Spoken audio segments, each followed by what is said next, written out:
The absence hit me like a physical blow the moment I stepped through the front door of our home in Sacramento. For 27 years, Eleanor's 1962 Steinway baby grand had dominated our living room, its ebony surface reflecting the afternoon light that streamed through the bay windows she'd insisted on installing when we first bought this house. The piano had been more than furniture. It was the heartbeat of our home, the center around which our entire life had revolved. Now there was nothing but an expanse of hardwood floor, marked by 4 perfect indentations where the piano legs had rested, and the ghostly outline of dust that had accumulated around its base over nearly 3 decades. My briefcase slipped from my numb fingers and hit the floor with a sound that echoed through the suddenly cavernous room. The silence was deafening, more oppressive than any noise could have been, because it represented the erasure of Eleanor's voice from our home. Even during her final weeks, when she was too weak to play, the piano's presence had been a source of comfort, a tangible reminder of all the beauty she'd brought into the world through her music. "Melody!" I called out, my voice cracking with a combination of disbelief and growing rage, as the implications of what I was seeing began to sink in. My stepdaughter had been living here rent-free for the 8 months since Eleanor's death, ostensibly to help each other through our shared grief and to keep the house from feeling too empty. But I was beginning to realize that her motivations had been far more mercenary than I'd ever imagined.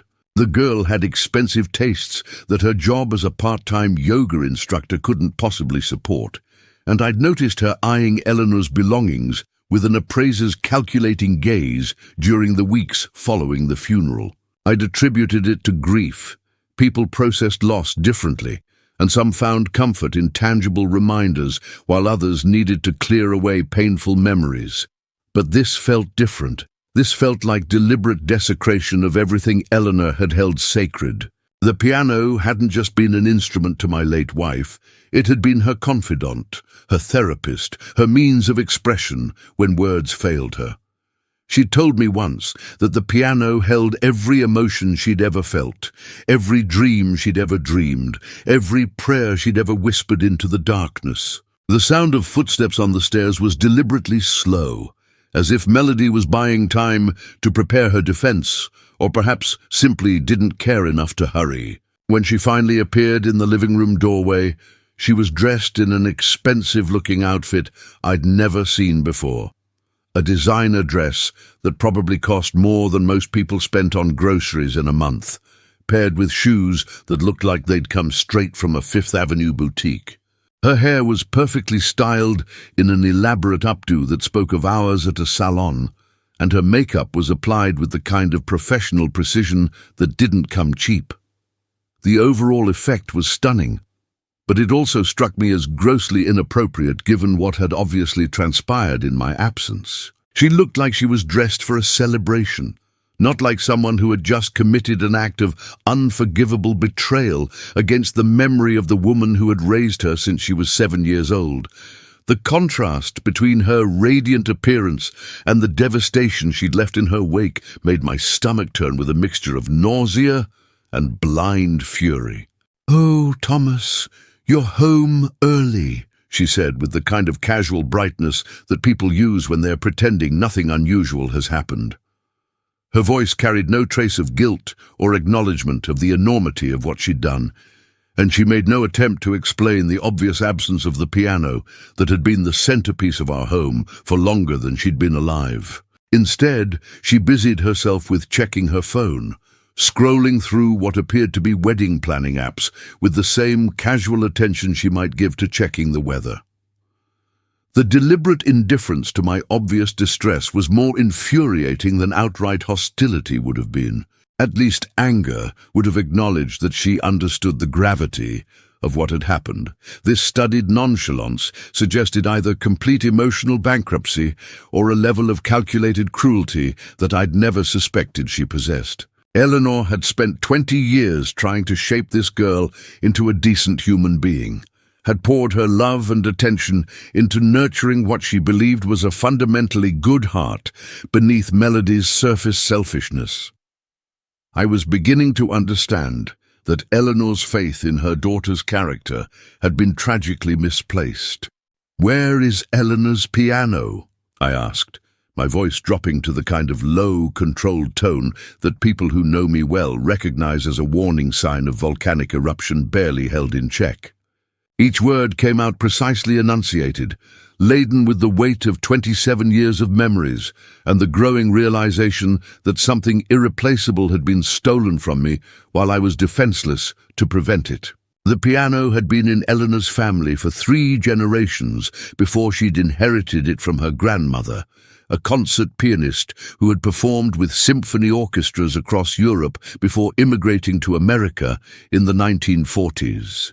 Eleanor had told me stories about sitting beside her grandmother on that same bench as a child, learning not just how to play the keys, but how to pour your soul into music until it became a form of prayer. The instrument had survived the Great Depression, World War II, and countless family relocations, only to disappear from existence because a spoiled young woman needed quick cash for her wedding expenses. The historical significance of what had been lost was staggering, but even that paled in comparison to the personal betrayal of trust that her actions represented. "What piano?" Melody replied with such convincing innocence that for a moment I wondered if I'd somehow stumbled into an alternate reality where the piano had never existed at all. But the evidence was right there in front of me. The indentations in the floor, the dust patterns, the empty wall where Eleanor's collection of antique sheet music had been displayed in frames that complemented the piano's elegant curves. Melody's acting ability was impressive, but not quite good enough to hide the slight flush in her cheeks, or the way her eyes darted nervously toward the window, as if she was expecting someone to arrive at any moment. Her body language screamed guilt despite her verbal denials, and I could see her calculating how much of the truth she could get away with concealing. The engagement ring on her finger caught the afternoon light, its massive diamond sending rainbow reflections across the wall where Eleanor's piano should have been. The symbolism was nauseating, her future happiness literally sparkling in the space where my wife's memory had been erased. I wondered how long she'd been planning this, how many nights she'd lain awake, plotting the theft of the one thing that could never be replaced. The afternoon sun was beginning to set, casting long shadows across the living room and creating an almost surreal atmosphere for what was shaping up to be the most devastating conversation of my life since Eleanor's oncologist had delivered her terminal diagnosis. I could feel my heart hammering against my ribs as rage and grief battled for dominance in my chest, each emotion feeding off the other in an escalating spiral of pain that threatened to overwhelm my ability to think rationally. This wasn't just about a missing piano. This was about respect for Eleanor's memory, about the trust I'd placed in someone I'd considered family, about the violation of everything sacred in our home. Melody continued to scroll through her phone as if nothing unusual was happening, her perfectly manicured nails clicking against the screen with each swipe. The sound was like fingernails on a chalkboard, a rhythmic reminder of her complete indifference to the devastation she'd created. I found myself studying her face, searching for any trace of the little girl Eleanor had loved so fiercely, any hint of the conscience that my wife had been so certain existed beneath Melody's surface materialism. But all I could see was a stranger wearing a familiar face, someone who had learned to mimic human emotion without actually feeling any of it herself. "I sold it," Melody announced with a casual shrug that hit me like a sledgehammer to the chest. The words delivered with the same tone she might use to mention picking up dry cleaning or stopping for coffee. The complete absence of remorse in her voice sent shockwaves through my entire nervous system, making me feel like I was free-falling through space with nothing solid to grab onto. She said it as if selling someone else's irreplaceable family heirloom was the most natural thing in the world. as if my wife's most treasured possession was nothing more than an inconvenient piece of furniture that had been taking up valuable real estate in her future inheritance. The casual cruelty of it took my breath away and made me question everything I thought I knew about human nature. This was the same girl who had sobbed at Eleanor's funeral, who had delivered a touching eulogy about what an amazing mother Eleanor had been, who had promised to honor her memory by living the kind of life that would make Eleanor proud. Either she was a sociopathic actress of Oscar-worthy talent, or grief had transformed her into someone completely unrecognizable.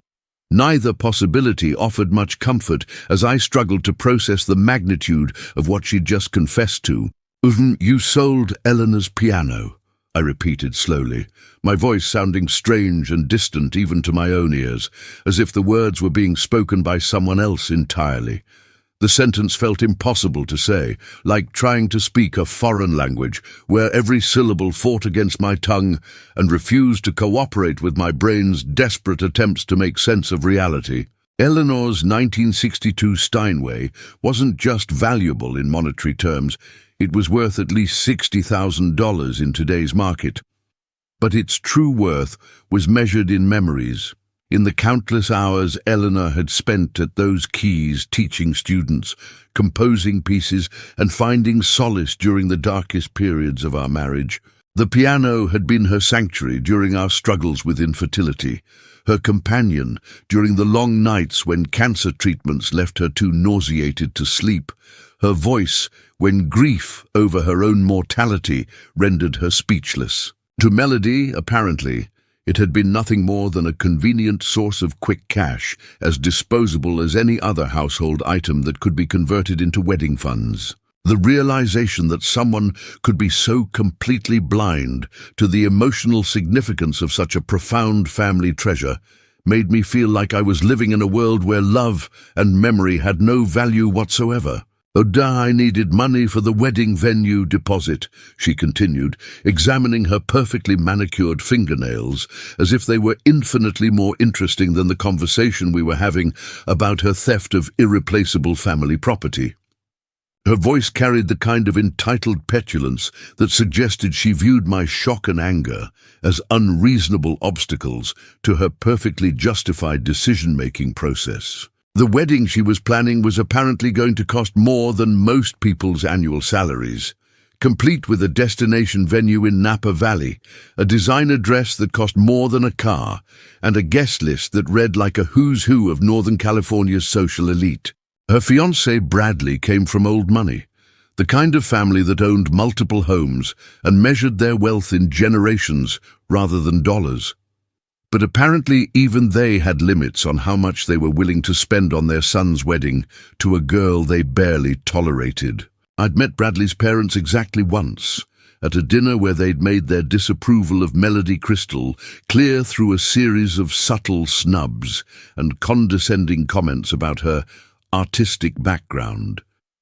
The fact that she was willing to sell her mother's piano to impress people who would never accept her anyway spoke to a level of desperation and poor judgment that frightened me. Bradley's trust fund doesn't fully vest until he turns 30, and his parents are being difficult about advancing the money, she explained with the kind of casual entitlement that made my blood pressure spike to dangerous levels. The idea that two families with more money than most small countries were somehow unable to afford a wedding without resorting to theft struck me as absurd beyond belief.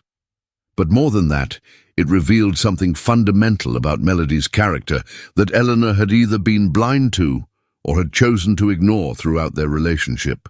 This wasn't a desperate act born of genuine financial hardship. This was a calculated decision by someone who valued social status and material luxury above family bonds and emotional heritage. The ease with which she'd decided to sacrifice Eleanor's memory for her own convenience spoke to a moral bankruptcy that ran deeper than simple selfishness. She'd had months to ask for help, months to explore other options, months to consider the implications of what she was planning. Instead, She'd waited until I was out of town on business and struck like a thief in the night, erasing one of the most important symbols of Eleanor's life as if it had never existed at all. "How could you do this?" I whispered, my voice breaking completely as the full emotional impact of her betrayal crashed over me like a tsunami of grief and rage. The words came out as barely more than a strangled sob, carrying 27 years of love for Eleanor and 8 months of misplaced trust in the girl she'd raised as her own daughter. I thought about Eleanor's final weeks, when she was too weak to play, but would ask me to open the bedroom door so she could hear the piano when I practiced her favorite pieces. She'd made me promise to take care of Melody, to be the father figure she'd never had, to help her navigate the challenges of early adulthood with patience and wisdom. Eleanor had extracted that promise because she knew exactly what kind of person her daughter was becoming, and she'd been counting on my love for her to overcome my growing reservations about Melody's character. The weight of that broken promise settled on my shoulders like a lead blanket, but it was nothing compared to the crushing realization that Eleanor's faith in her daughter's fundamental goodness had been tragically misplaced. I'd failed Eleanor by not seeing this coming, by not protecting the one thing she would have wanted preserved above all others. "She wasn't even my real mother," Melody exploded, her carefully maintained facade of casual indifference finally cracking to reveal the venom that had been bubbling beneath the surface all along. The words hit me like a physical blow, so cruel and unexpected that I actually staggered backward and had to grab the wall for support. Eleanor had met Melody's biological mother, Lisa, when the girl was 6 years old and had immediately fallen in love with both mother and daughter. When Lisa died in a car accident 2 years later, Eleanor had adopted Melody without hesitation, treating her as her own flesh and blood for the next 18 years. She'd never once made Melody feel like a second-class member of our family, never treated her differently than she would have treated her own biological child, never even mentioned the adoption except when necessary for legal or medical reasons. Eleanor had worked extra jobs to pay for Melody's college tuition, had supported her through heartbreaks and failures, had celebrated her successes as if they were her own personal triumphs. She'd given up opportunities for career advancement to be present for Melody's childhood, had sacrificed her own dreams to ensure that her adopted daughter had every advantage life could offer. And this was how Melody chose to honor all of that love and sacrifice, by dismissing Eleanor as if she'd been nothing more than a temporary caregiver who had no right to be remembered or mourned. "Eleanor loved you more than her own life," I said, my voice growing stronger as righteous fury began to override my shock and heartbreak. The words came out in a rush, fueled by 27 years of watching Eleanor pour her heart and soul into being the best mother she could be to a child who apparently had never appreciated any of it. I thought about all the times Eleanor had worried about Melody, all the sleepless nights she'd spent trying to figure out how to guide her daughter through various crises and challenges. Eleanor had given up concert opportunities and teaching positions at prestigious music schools because she wanted to be present for Melody's childhood, had turned down chances to tour with professional musicians because family came first. She'd made countless sacrifices, large and small, to ensure that Melody never felt like anything less than a beloved daughter. The piano had been Eleanor's one indulgence, the one thing she'd bought for herself rather than for the family, and even that had been used primarily to teach and inspire others. The fact that Melody could dismiss 20 years of unconditional love as meaningless because of biology made me question everything I believed about the capacity for human gratitude and decency. "Oh, that piano was the only thing she ever asked me to protect," I continued, my voice rising with each word as the full scope of my failure to honor Eleanor's trust became clear. In her final days, when morphine made coherent conversation difficult, Eleanor had gripped my hand with surprising strength and made me promise to keep her piano safe, to ensure that it continued to make music and bring joy to people who understood its value. She'd known she was dying, had accepted her fate with the kind of grace and dignity that made everyone who knew her love her even more, but she'd been terrified that her piano would end up forgotten in some storage unit or sold to someone who would treat it as mere furniture rather than the repository of dreams and memories it truly was. I'd promised her that the piano would be cherished and protected, that it would continue to serve its purpose of bringing music into the world long after she was gone. That promise had been the last coherent conversation we'd had before the cancer took her voice along with everything else, and I'd treasured it as a sacred trust between husband and wife. Now that trust lay in ruins, destroyed by someone who had never understood the difference between price and value, between possession and stewardship. The piano was gone, and with it went my last tangible connection to the woman who had been the center of my universe for 27 years. 5 days passed in a haze of grief and fury so intense that I could barely function, each moment stretching endlessly as I struggled to accept the magnitude of what had been lost forever. The house felt like a tomb without the piano's presence, every room echoing with ghostly melodies that existed only in my memory and would never again fill the air with Eleanor's distinctive musical voice. I'd called every piano dealer within a 100-mile radius, hoping against hope that I could track down the buyer and somehow negotiate the return of Eleanor's precious Steinway. But Melody had been clever enough to sell it through a private collector in Los Angeles who specialized in vintage instruments and had no interest in emotional appeals or financial offers that exceeded his purchase price. The collector, a man named Vincent Morrison, had been polite but firm when I'd finally reached him by phone. The piano was already promised to a prestigious music conservatory in Japan that had been searching for that exact model and year for their advanced student program. Eleanor would have been pleased to know that her piano was going to continue serving young musicians, but that knowledge did nothing to ease my devastation over losing the one physical object that best represented her legacy and love. Melody had disappeared completely after our confrontation, probably staying with Bradley or one of her superficial friends until my anger cooled to manageable levels. She'd left a note on the kitchen counter that managed to be both condescending and self-serving, explaining that she was giving me space to process my emotions and would return once I'd gained some perspective on the situation. The note also mentioned that she'd be happy to discuss a payment plan for my share of the piano's value, as if the theft of irreplaceable family heritage could be resolved through simple financial compensation. Her complete inability to understand the difference between monetary value and emotional significance spoke to a fundamental deficit in her character that Eleanor had spent years trying to overcome through patient teaching and unconditional love. The failure of those efforts wasn't Eleanor's fault. Some people simply lack the capacity for genuine gratitude or empathy, no matter how much love and guidance they received. Melody was apparently one of those people, and I was beginning to understand that Eleanor had known this, but had never given up, hoping that love could eventually penetrate the wall of selfishness that surrounded her daughter's heart. The call came on a Tuesday morning while I was sitting at the kitchen table, staring at my untouched coffee and trying to summon the energy to face another day at the law firm where I'd been a partner for the past 15 years. The phone's ring cut through the silence like a blade, and I almost didn't answer it, assuming it was probably another condolence call or business matter that I wasn't emotionally equipped to handle.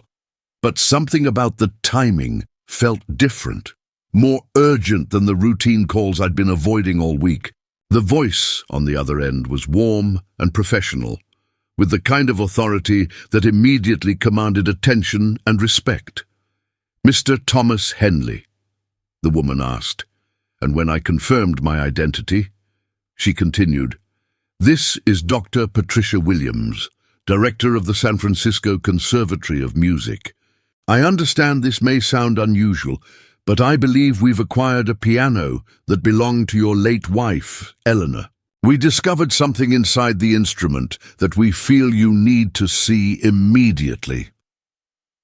The words hit me like an electric shock, sending adrenaline coursing through my veins and making my heart race with a combination of hope and confusion that I hadn't felt since Eleanor's diagnosis. "Something inside the piano," I repeated, my voice sounding foreign and distant as I struggled to process what Dr. Williams was telling me. Eleanor had never mentioned hiding anything inside her beloved Steinway, though I suppose there were probably maintenance compartments and spaces that I wasn't aware of in such a complex instrument. The idea that there might be some hidden message or forgotten artifact from my wife made my hands shake with anticipation and terror in equal measure. What if it was something wonderful that would bring comfort and closure to my grief? But what if it was something that would only deepen my sense of loss and regret? Eleanor had always been full of surprises, always thinking several steps ahead and planning little gestures that would bring joy or comfort to the people she loved. But this felt different. This felt like a message from beyond the grave that might change everything I thought I knew about my marriage and my wife's inner life. The conservatory was one of the most prestigious music schools in the country, the kind of institution that Eleanor had always dreamed of teaching at, but had never quite reached in her career trajectory. The fact that her piano had somehow found its way there felt like either cosmic justice or cruel irony, depending on how you chose to interpret the universe's sense of humor. "Yes, sir," Dr. Williams replied, with the kind of professional composure that suggested she'd delivered surprising news to people before and understood how to handle their reactions with grace and sensitivity. One of our piano technicians was performing routine maintenance on the instrument when he discovered an envelope sealed in a waterproof container and secured inside the piano's frame. The envelope has your name written on it in what appears to be your wife's handwriting, based on comparison with sheet music and teaching notes she donated to our library several years ago. Given the personal nature of the discovery, we felt it was important to contact you immediately rather than opening it ourselves. The revelation that Eleanor had somehow anticipated this moment, had planned for the possibility that I would need guidance or comfort after her death, sent waves of emotion through me that were almost too intense to bear.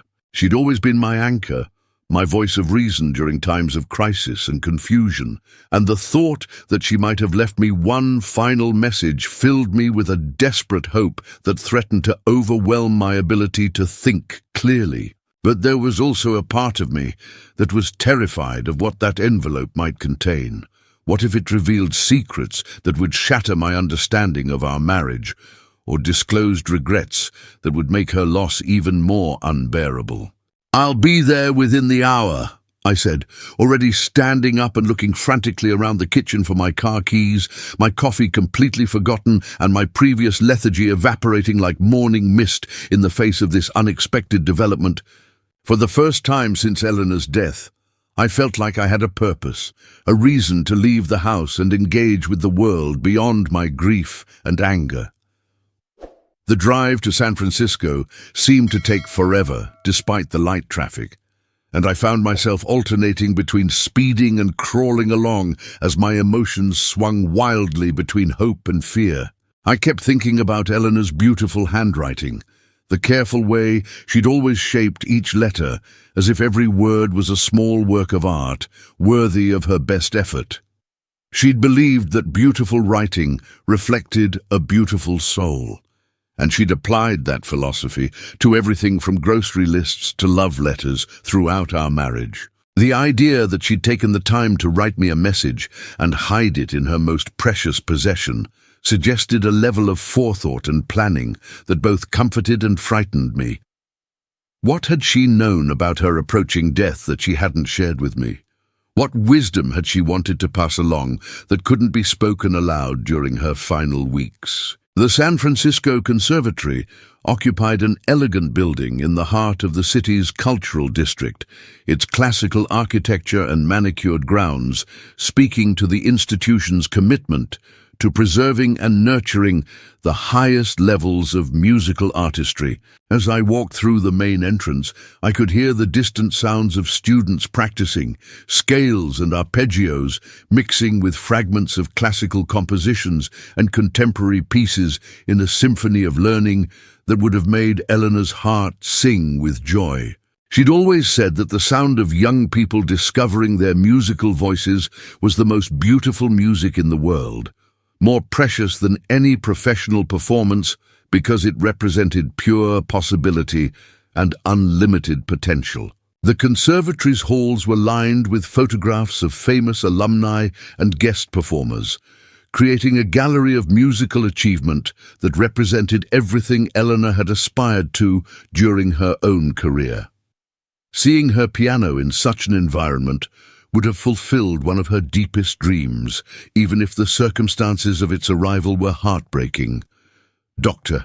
Williams met me in the main office, her expression combining professional courtesy with genuine sympathy in a way that immediately put me at ease and made me feel like Eleanor's legacy was in capable, caring hands. Dr. Williams led me through the conservatory's corridors with the respectful solemnity of someone who understood that I was about to receive what might be the most important message of my life. The hallways were lined with practice rooms where students worked diligently on their craft, their music creating a backdrop of hope and possibility that Eleanor would have found deeply moving. When we reached the advanced performance hall where her Steinway had been placed, I stopped short at the sight of it positioned center stage under professional lighting that made its ebony surface gleam like black silk. The piano looked magnificent in its new surroundings, more beautiful and dignified than it had ever appeared in our living room, as if it had finally found its true calling as an instrument of serious musical education. Frank Martinez, the conservatory's head piano technician, was waiting beside the instrument with an expression of excitement barely contained by professional restraint. He was a man in his 60s, with the weathered hands of someone who had spent decades working with fine instruments, and his eyes held the kind of reverence that only true craftsmen possess when handling objects of exceptional quality and historical significance. "Indeed, your wife's piano is extraordinary," Frank said, as he guided me around the instrument to show me where he'd made his discovery. "This is a 1962 Steinway Model M, one of the finest examples I've encountered in 40 years of piano restoration and maintenance. But what makes it truly special isn't just its age or condition, it's the modifications your wife made to create hidden compartments throughout the interior frame." He carefully removed several access panels to reveal a complex network of sealed containers, each one carefully positioned to avoid interfering with the piano's mechanical operation while providing secure storage for documents and small objects. The engineering was elegant and sophisticated, suggesting that Eleanor had worked with a skilled craftsman to create these hiding places without compromising the instrument's musical integrity. As Frank continued his explanation, I realized that my wife had been planning this revelation for years, possibly decades, creating a treasure hunt that would only be discovered when the piano received the kind of professional maintenance that I would never have thought to arrange. The level of forethought and preparation required for such an elaborate scheme spoke to aspects of Eleanor's character that I was only now beginning to understand. "We've found 7 sealed containers so far," Frank continued, his voice carrying the excitement of an archaeologist uncovering a significant historical find. "Each one is labeled with a date and contains different types of materials, letters, photographs, documents, and what appears to be a small recording device.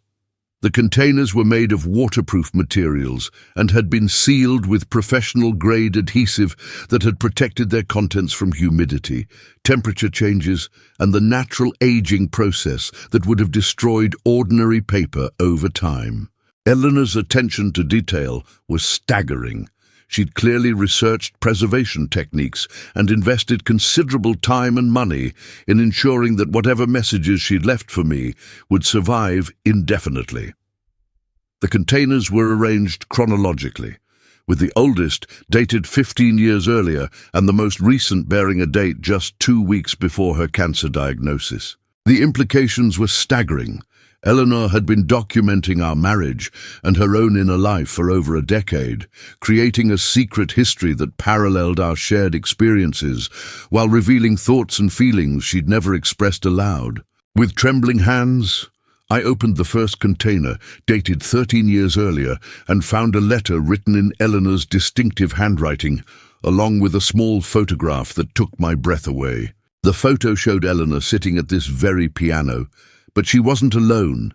Beside her was a young woman I'd never seen before, maybe 18 or 19 years old, with Eleanor's same musical hands and an unmistakable family resemblance that made my heart race with shock and recognition. The girl had Eleanor's eyes, her graceful posture, and the same expression of focused intensity that came over my wife's face when she was completely absorbed in her music.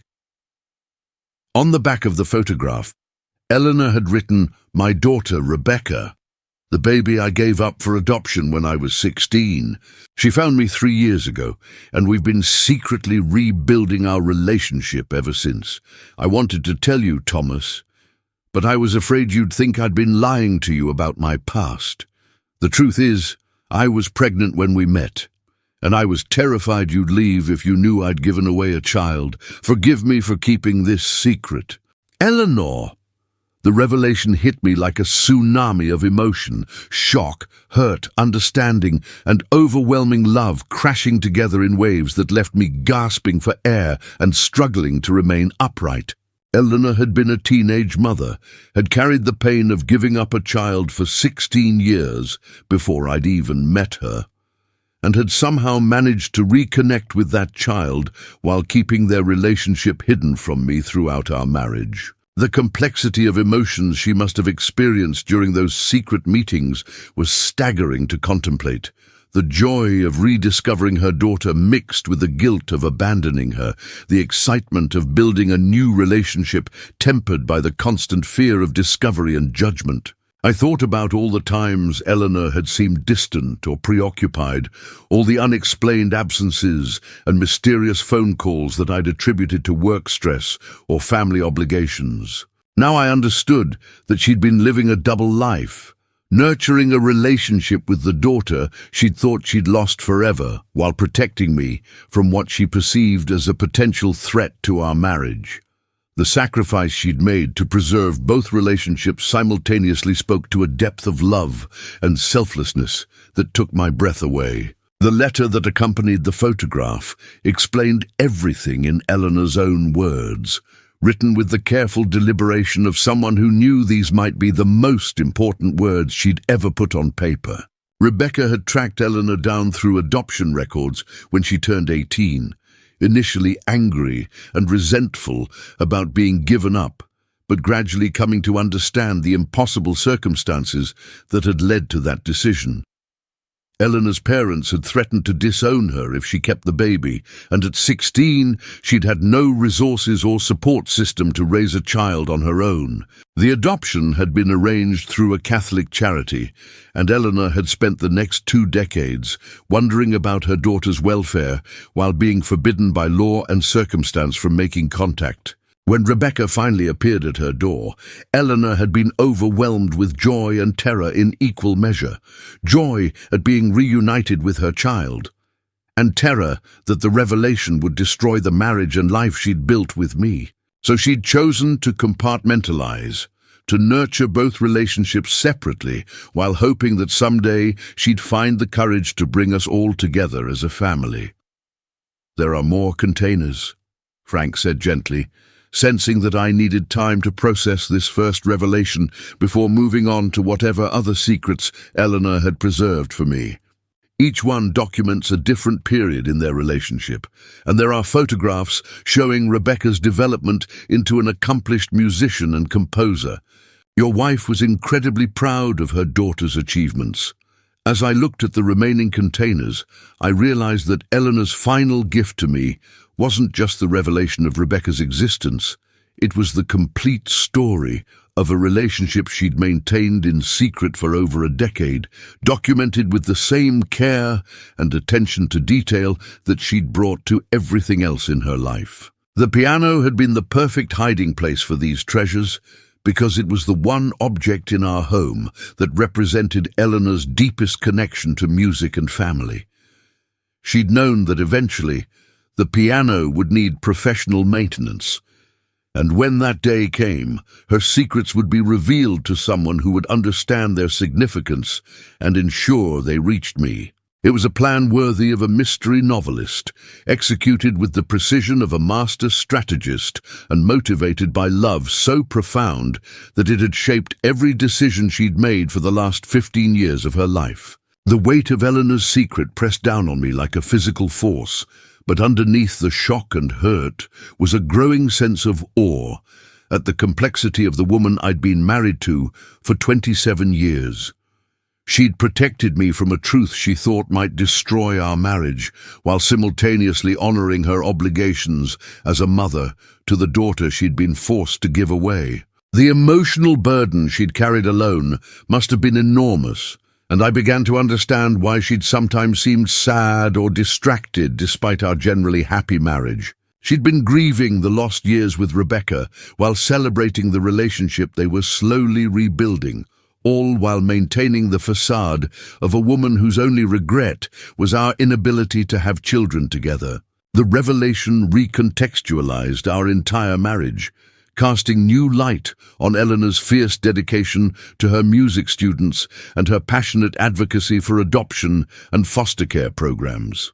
She'd been trying to ease her own guilt and pain by helping other young mothers and displaced children, channeling her personal experience into a force for good in the world, while never revealing the source of her deep understanding of loss and separation. The remaining containers told the story of a relationship that had blossomed from painful reunion into genuine love and mutual respect, documented through photographs, letters, and even small recordings Eleanor had made to capture Rebecca's musical performances and their conversations about life, art, and the healing power of music.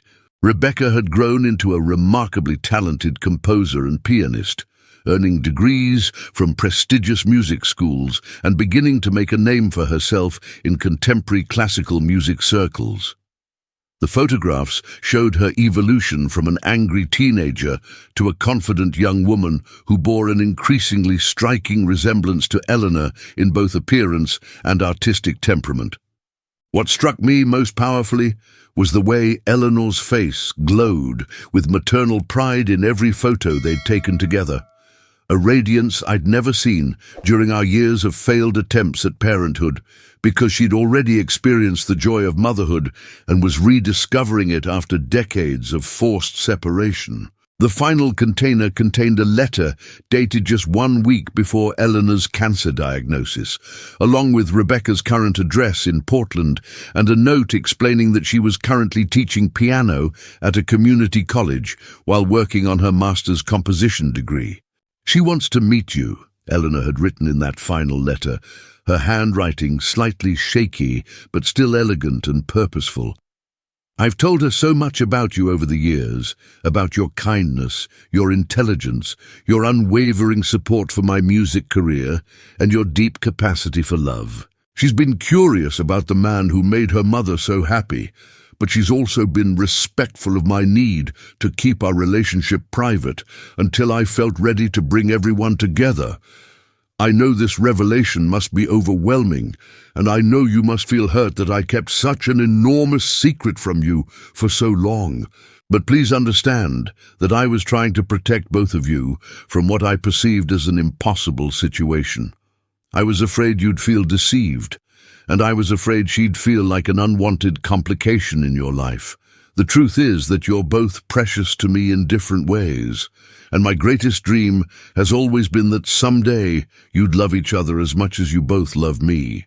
I'm leaving you this information now because I sense that my time is running short, and I can't bear the thought of you both being alone in the world when you have so much to offer each other."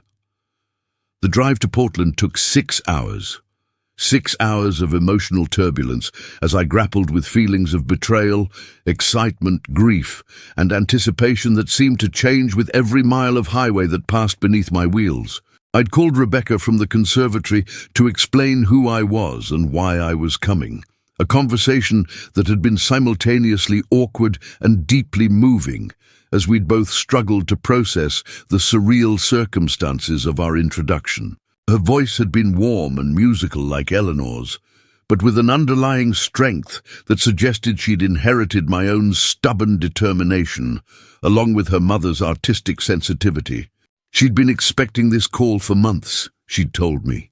Eleanor had prepared her for the possibility that her secret would be revealed after her death, and Rebecca had been waiting patiently for me to be ready for contact. The maturity and emotional intelligence she'd displayed during our brief phone conversation spoke well of both her character and Eleanor's parenting during their secret relationship. I found myself both nervous and excited about meeting this young woman who represented such a profound connection to the wife I was still learning to live without. Rebecca's apartment was in a restored Victorian building near Portland State University, the kind of charming neighborhood where young artists and academics created vibrant communities around shared interests and limited budgets. When she opened the door, the resemblance to Eleanor was so striking that I actually stepped backward in shock, my hand going automatically to my chest as if to steady my racing heart. She had Eleanor's graceful posture and expressive eyes, but also something indefinably mine in the set of her jaw and the directness of her gaze. She was beautiful in the same understated way that had first attracted me to Eleanor 30 years ago. Not conventionally pretty, but radiant with intelligence and artistic passion that made you want to know everything about her thoughts and dreams. "Thomas," she said simply, and in that single word I heard both Eleanor's musical inflection and my own tendency toward emotional restraint. She invited me in with the kind of natural grace that suggested Eleanor had taught her well about hospitality and human connection. And I found myself in a small but beautifully appointed space that clearly belonged to someone who understood the importance of surrounding oneself with beauty and meaning. The walls of Rebecca's apartment were covered with sheet music, both classical pieces and her own compositions, creating a visual symphony that reminded me powerfully of Eleanor's music room in our early years of marriage. A small upright piano dominated one corner of the living room, its surface covered with the organized chaos of a working musician. Music books, pencils, a metronome, and several frame photographs that I recognized as some of the same images I'd found in Eleanor's hidden containers. But what took my breath away was a large portrait photograph of Eleanor positioned prominently on the piano, showing her at about the age she'd been when we first met, her face glowing with the kind of joy and optimism that I'd fallen in love with all those years ago. "She talked about you constantly," Rebecca said, following my gaze to the photograph. "That every story about her life included you somehow. Your first date, your wedding, the way you supported her music career, the way you made her laugh even during the darkest times. I grew up feeling like I knew you, even though we'd never met, and I've been curious about you for years." Our conversation stretched through the afternoon and into the evening. Two people who had loved the same woman from different perspectives, comparing memories and filling in the gaps in each other's understanding of Eleanor's complex inner life. Rebecca told me about their monthly meetings at a small cafe in downtown Portland, neutral territory, where Eleanor could visit without arousing suspicion in her regular social circles. They talked about music, about relationships, about the challenges of being an artist in a world that didn't always value creativity and beauty. Eleanor had been a mentor as much as a mother, offering guidance about career decisions and personal relationships while being careful not to overstep the boundaries established by 20 years of separation.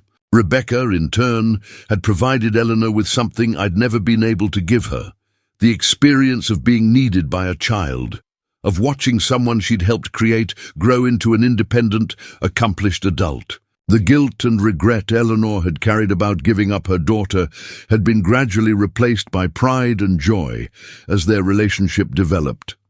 And I began to understand that those secret meetings had been as healing for Eleanor as they had been for Rebecca. "And she never stopped loving you," Rebecca told me as we sat at her small kitchen table, sharing takeout Chinese food and stories about the woman who had shaped both our lives in such profound ways. "Even when I was angry about the adoption, even when I accused her of choosing you over me, she never wavered in her defense of your relationship. She said you were the best man she'd ever known, and that part of the reason she'd kept our relationship secret was that she was afraid I might resent you for having the life with her that I'd never had. She wanted to protect us both from that kind of pain." The generosity and emotional maturity that Rebecca displayed in understanding Eleanor's impossible position spoke to qualities that both Eleanor and I would have been proud to claim.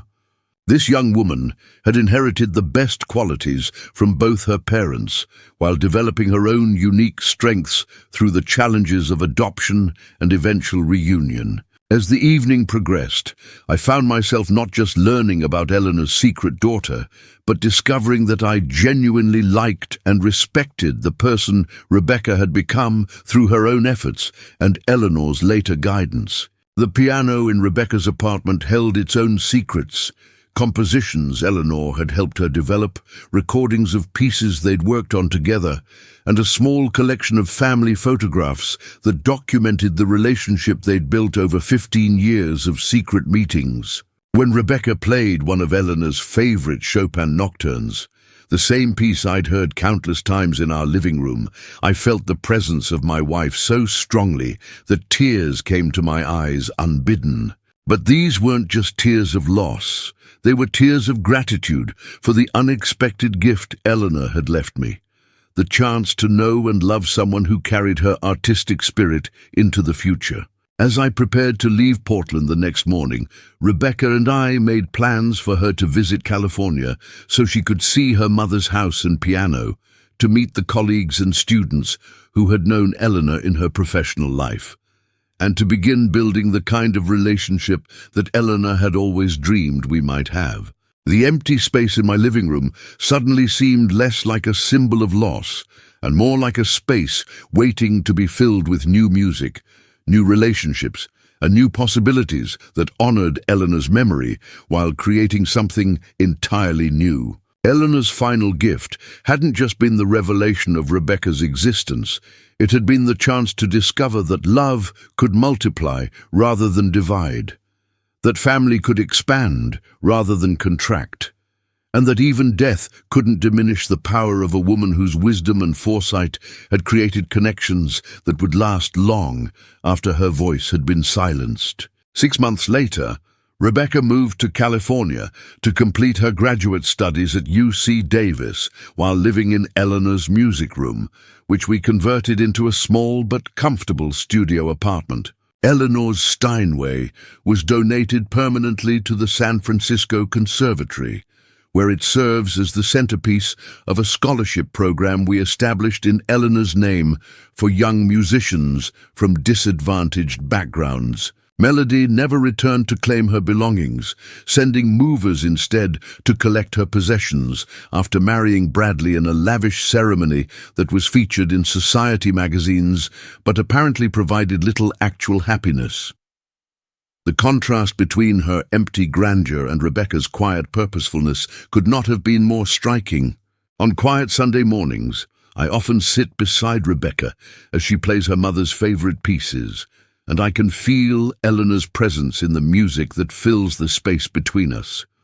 Her love creating harmony between people who were meant to be family all along. The piano that Melody sold in anger and selfishness had led me to discoveries that transformed my understanding of love, family, and the incredible complexity of the woman I'd been privileged to call my wife for 27 years.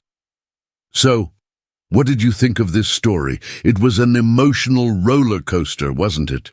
Thomas discovered that sometimes the people we love most keep secrets that can completely change our lives.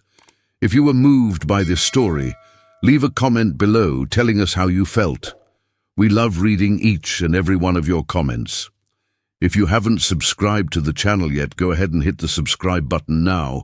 Just press that red bell at the bottom. Every week we have new stories that will stir your emotions and make you reflect on life. And look, the next video is already uploaded and waiting for you on the screen.